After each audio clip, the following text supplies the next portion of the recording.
Okay, now that we have our corner post and our starting post set, we have intermediates that we need to put in between. And if this was a real deck and longer, these intermediates go about every 3 to 4 feet is what I like to see them. It's good support.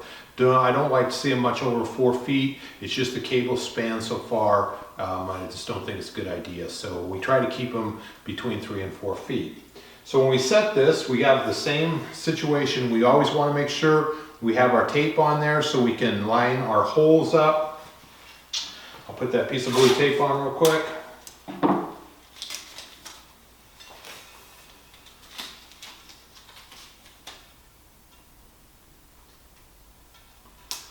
Keeping that center line. And like I say, that center line is really important, so we always want to do that. So we get our measurement. Like I say, we want to go for 3 to 4 feet from our starter post out of whatever breaks up on the deck. I normally try to keep them all even.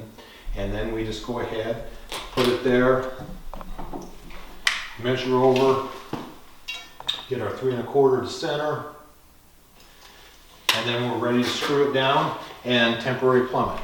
So that's how you do the intermediates. Are real simple.